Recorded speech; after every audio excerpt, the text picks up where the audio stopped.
How's it going, everybody? My name is Ben Mott, and I help people with their ascension process to raise their vibration and to be more in alignment with who they really are.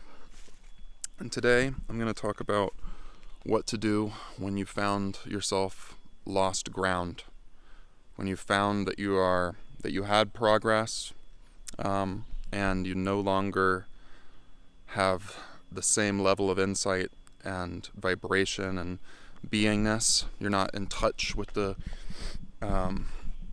highest version of the self that you've experienced, and what to do about it. Losing ground is a very common thing. It's kind of par for the course with the spiritual awakening, and we humans, we have attachment to the things we want typically, and when we see the way things truly are, and we get really excited because when we see the way things truly are beautiful, and everything is perfect, and everything that bad that happens to us happens for a reason, because it needed to at that moment for us to go through the growth that we needed to go through. And when we're not in a high vibration, we can't see that. We have no real way of understanding what it is that's happening to us, because perception is reality, and at least experientially. And if we're in a low vibration and in a low state of consciousness, we think things are happening to us. We don't see God's plan. We can't really believe in God from that lower set point. Even if we have the idea and we think that we do, we don't really see the truth of what's going on. And so what happens is when you go through your awakening, you get really excited and motivated to do all these things that you know you need to do, and to change the world, to help people. And then the test begins. And what really shows you where you're at is what happens after you get awakened. After you have your awakening and you see how things truly are, and then you have to come back down and be a human again.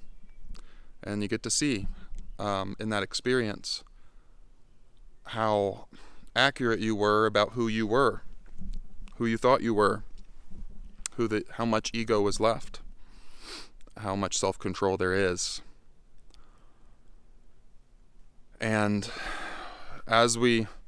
for a lot of people, as you lose ground, it becomes easier and easier and easier to lose more ground, because of momentum. When you're experiencing something negative and you don't want to experience it, and you are resisting it, and you don't understand, you're not looking at why you created it. You're not really thinking about the fact that you created it for a reason, for some specific realization or growth burst. And when we find ourselves in that place where we don't really know what's going on anymore, and we were enlightened at some point but not anymore, it can be very difficult, because once you've seen love and higher consciousness, it's very difficult to see yourself back in a lower state. I think we don't like the pain in the first place, and when we make it out, we really, really hope that was the last time that we had to experience it. And for a lot of us, it's not. A lot of us, we have to go back in, experience more of it, and learn more, and come back better and stronger and more intelligent and more able to deal with whatever problems or goals we have that we weren't able to before we went into our chaos. And so, to sum up this first part of this video, the spiritual awakening creates chaos, because we are not perfectly healed. And when we go through a spiritual awakening and we see how it truly is, we experience reality for what it really is, we get attached. Our ego gets attached to being the one that sees, and to identifying as a higher level being than just this human experience. And when that happens, we tend to stop doing our practices, and the variety of different things happen, and the momentum increases of unconsciousness for a lot of people. And I think maybe a lot of you guys are experiencing that right now. And so the reason why I'm making this video is to help people like myself, who have been stuck in that for a long time, or a short time. But if you're stuck and you want to be back at the similar, at the higher vibration that you know that you can be at, that you've experienced before, it's very simple, but it doesn't feel very simple from the state of chaos and unconsciousness. But it's very simple to fix the problem, and it takes time, and it takes intention and belief and rewiring your mind. The reason you're experiencing the lost ground is because you didn't really have the ground completely stable to begin with. And in order to become higher and higher vibration and really have it stable down here on the planet, in the body, we have to really be fully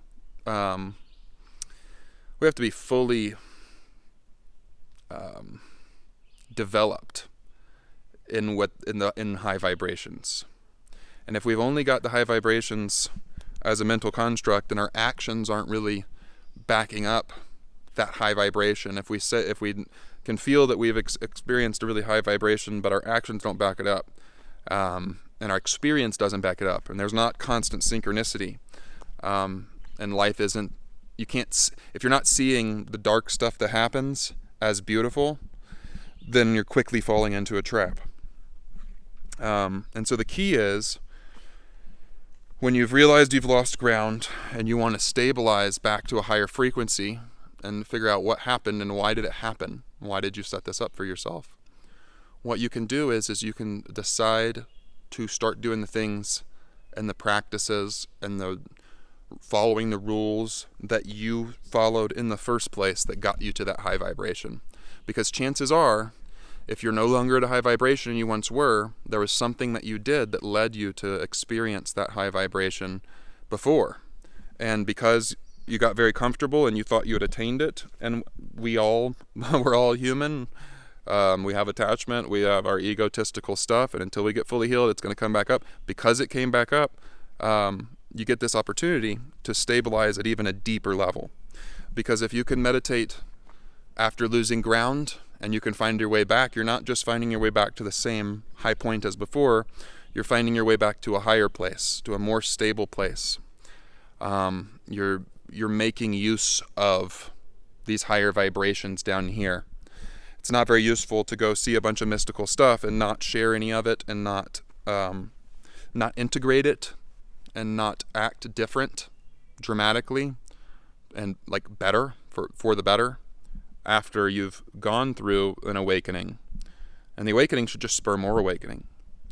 And so anytime we think that we got comfortable, and like anytime we feel comfortable and we feel like that we're good and we can kind of take it easy, we're probably lying to ourselves. And it's not that we shouldn't take it easy. It's not that we're not good. But anytime we're that energy of just kind of checking out and not really taking things so seriously. When we got the awakening, we were taking things pretty seriously. We were still letting go too, because that's required. But we were taking things very seriously in order to get that awakening on some level. And as the vibration raises, the childlike play, letting go energy increases, but so does the strict, straightforward, directed, masculine Father God energy. And you can't have one completely out of balance with the other, whether you're a woman or a man. Women obviously are going to lean on the feminine side, and men are going to lean on the masculine side. And in general, there's those two polarities. But we have to have, no matter who you are or how you identify or anything, you have to find a balance between masculine and feminine energy that works. Because these are two polarities that operate on very different energetic spectrums, and when they are in balance, they create new things. They allow us to grow and expand.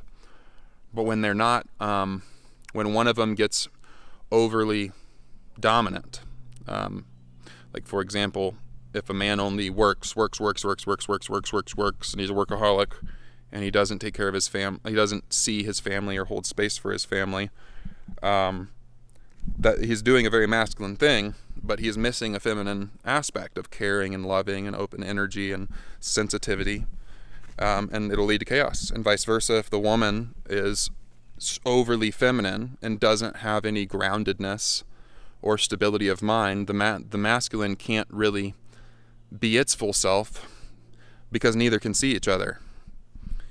And so in order for us to really step into who we are, whether we're in a relationship or just single, we have to find that balance in our polarity of where am I at and where do I need to be in terms of openness and strictness, flexibility and non-flexibility, setting the laws, following the laws, letting there be no laws.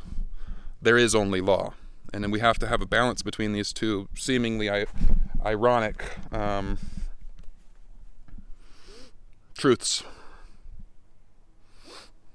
And so if we can find the way to balance out our energy through meditation, breath work, yoga, whatever it was that got you to the practices in the first place has probably been fallen off, and whatever the practices are that got you to the high vibration in the first place are probably going to be the best way to start to get back to that high vibration.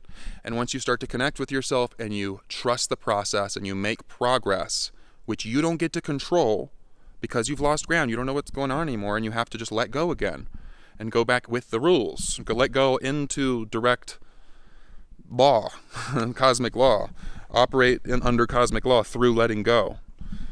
And if you're able to do that and hold the space, the vibration will come back.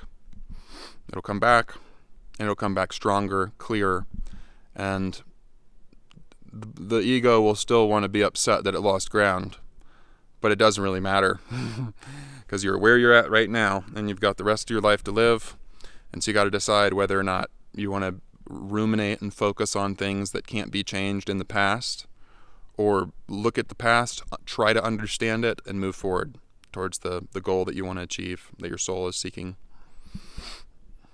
I hope that was helpful. Hopefully I'm going to start, not hopefully, but I am going to start posting more here because I've got to stop losing ground. This is part of my practice. So I'll talk to you guys soon. Hope you all have a good one, and talk to you later. Bye-bye.